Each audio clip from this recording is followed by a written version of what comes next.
Salut tout le monde, j'espère que vous allez bien, c'est Loïc de la chaîne Gata Volgar, bienvenue dans cette nouvelle vidéo.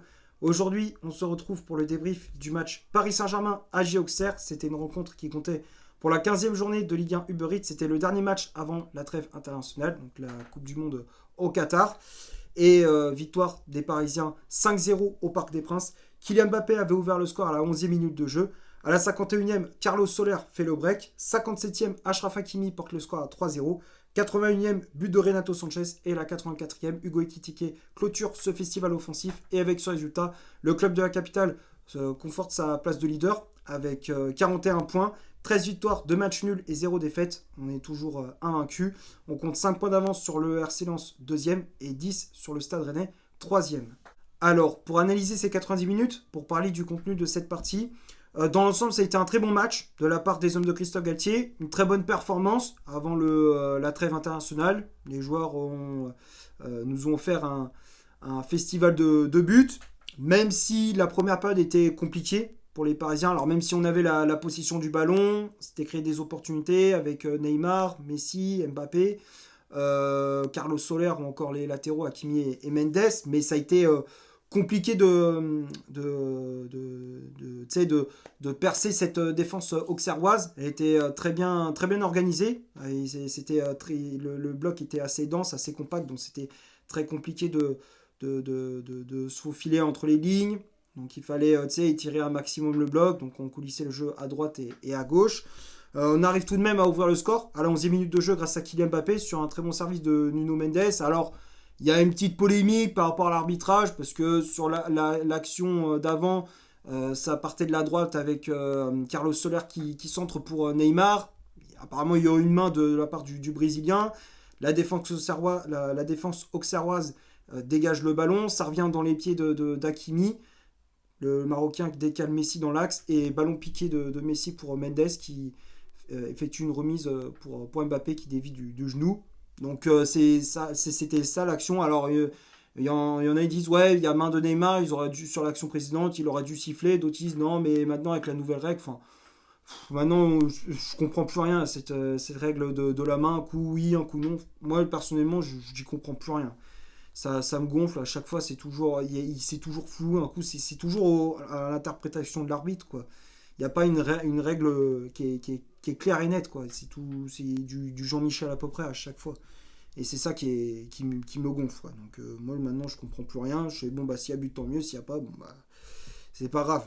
Donc bon il y a quand même 1-0 à la 11e minute de jeu grâce à Mbappé qui inscrit son 12e but de la saison. Je crois que c'est le meilleur buteur du championnat.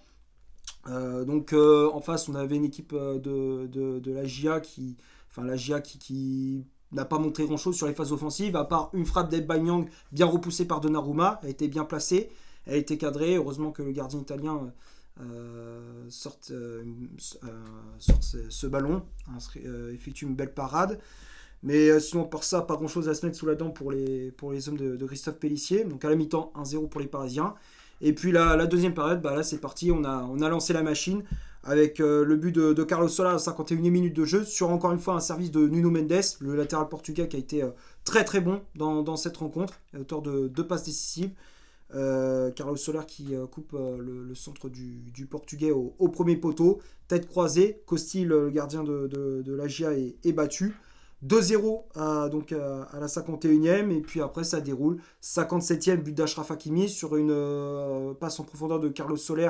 Tout part d'un corner des Auxerrois. C'est dégagé par la défense parisienne et donc la contre-attaque est emmenée par Carlos Soler et l'Espagnol qui lance dans la profondeur comme je disais Achraf Hakimi qui prend de vitesse la défense auxerroise et ajuste parfaitement Costi d'un plat du pied. 3-0. Donc là, on déroule, on a la possession du ballon. Auxerre n'y est pas du tout dans cette deuxième période. Galtier qui fait des changements, qui fait tourner effectif, fait sortir Ramos, Verratti, Neymar ou encore Messi, fait rentrer Kipembe, Kitike, Renato Sanchez ou encore Sarabia. Donc il fait des changements, il fait tourner l'effectif, il donne du temps de jeu aux remplaçants. Et ça, c'est un coaching assez intelligent, assez correct, enfin même très bon, très correct, très bon, puisqu'à la 81e, Renato Sanchez inscrit le 4e but parisien sur un service d'Hugo Ekitike, le Portugais qui a juste costé une frappe croisée, poteau rentrant. Donc ça fait 4-0. Donc bon, l'action elle était un petit peu bizarre parce que Hugo Ekitike il avait le ballon, on pensait qu'il allait frapper.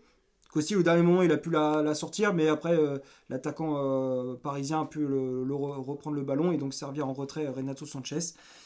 Donc ça fait 4-0 et puis après il est l'attaquant français qui marque son premier but sous le maillot parisien, Ekitike qui marque ce 5e but sur une erreur du défenseur auxerrois, Janvier, je crois que c'est son nom, je crois que c'est le nom du défenseur de la GIA. Donc ballon intercepté par Ekitike qui a juste costé d'un plat du pied, 5-0.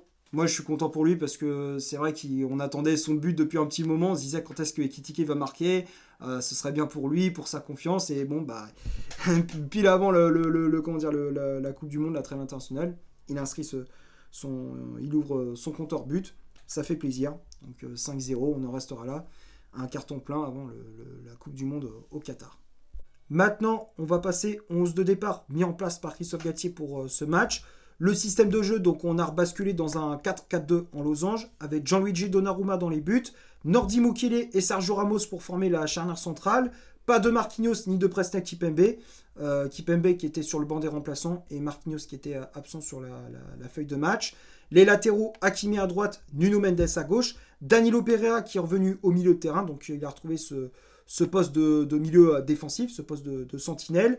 Marco Verratti et Carlos Soler au poste de milieu relayeur, donc les deux jouaient en 8. Verratti qui a hérité du brassard de capitaine, Neymar en numéro 10, et le duo d'attaque, Léo Messi associé à Kylian Mbappé. Les remplaçants, donc on a vu l'entrée en jeu de Kimpembe justement, à la place de Sergio Ramos. Le jeune Warren Zaïre-Emery qui a pris la place à Verratti dans l'entrejeu. Hugo Ekitike qui a pris la place de Neymar. Renato Sanchez à la place de Carlos Soler. Et pour finir, l'entrée en jeu de Pablo Sarabia à la place de Léo Messi. Le 11 de départ, bon, il y a eu quelques changements. On a vu la titularisation de Carlos Soler dans l'entrejeu. On pensait qu'il allait jouer numéro 10. Finalement, il a joué un petit peu plus bas sur le terrain. On a vu une charnière centrale totalement inédite. Mukiele, Sergio Ramos, je crois que c'était la première fois qu'ils jouaient ensemble, tous les deux. Et moi, j'ai trouvé qu'ils ont été, les deux, ils ont été plutôt bons. Il y avait une bonne communication entre les deux. Les latéraux, ils ont été très bons aussi. Hakimi et Mendes, ils ont été très bons. Hakimi qui a un petit peu relevé son niveau de jeu par rapport à ces dernières semaines. Là, on voyait il a été bon défensivement comme sur les phases offensives. Sur les phases défensives, il a été bon et sur les phases offensives également. Mendes, pareil. Non, c'est une composition d'équipe un petit peu modifiée, mais bon, c'est quand même c'était un bon 11 de départ mis en place par Galtier. Donc voilà. On va parler des chiffres de cette rencontre. On va commencer par le Paris Saint-Germain. 59% de possession de balle, 3 corners, 8 tirs au total, dont 6 tirs cadrés, 3 hors-jeu signalés. Et du côté de la GIA, 41% de possession de balle, 7 corners, 7 tirs au total, dont 3 tirs cadrés, 0 hors-jeu signalé. Donc quand on regarde les chiffres, bon, en termes de tirs, c'est vrai que la GIA Auxerre, bon, en première période, le seul tir dangereux, c'était celle d'Mbanyang, mais après, en deuxième période, bon, ils ont fait des tirs, mais ils ont fait des tentatives pour essayer de gêner Donnarumma, mais bon, ça manquait de précision dans la finition. Donc, ouais, c'est dommage pour eux, ils auraient pu nous gêner. C'est surtout dans les 25 derniers mètres que ça a énormément pêché pour les Auxerrois. Et côté parisien, on a fait preuve d'efficacité devant les buts. On a été ultra tranchant dans la finition. Les tops et les flops, c'est vite fait. Pour moi, il n'y a aucun flop. Tout le monde a été bon. Donnarumma, il a été très bon. Mukiele, Ramos a été très solide. Les latéraux, très bons aussi. Sur les phases offensives, c'était des flèches. Offensivement, ils ont été très bons. Les centres, c'était très précis. Dans les pieds, c'était millimétré. Défensivement, ils ont été solides. Moi, j'ai préféré, même si Hakimi, il a été bon, mais moi, personnellement, j'ai préféré la prestation de Mendes. Il a été très solide. Il a été auteur de passes décisives, même si Hakimi aussi, là, comme je disais, il a fait une bonne prestation. Il a été buteur. Mais sinon, ouais, j'ai préféré la prestation de Mendes. Il faut le souligner. Danilo qui a été bon aussi, qui a récupéré des ballons dans notre jeu, qui a mis de l'agressivité, qui a gagné pas mal de duels aériens. Verratti et Soler très bons. Verratti, on connaît ses qualités.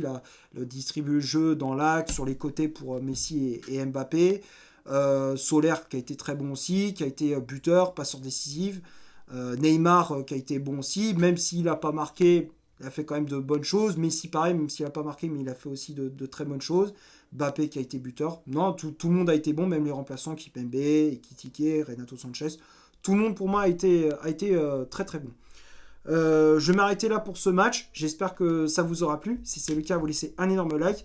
Tu t'abonnes, tu me dis dans les commentaires ce que tu as pensé de mon débrief et du match. N'hésite pas à faire un tour sur le compte Instagram. Le lien est dans la description. Tu connais la chanson. Et d'ici là, portez-vous bien. On se retrouve pour un prochain débrief. Ciao!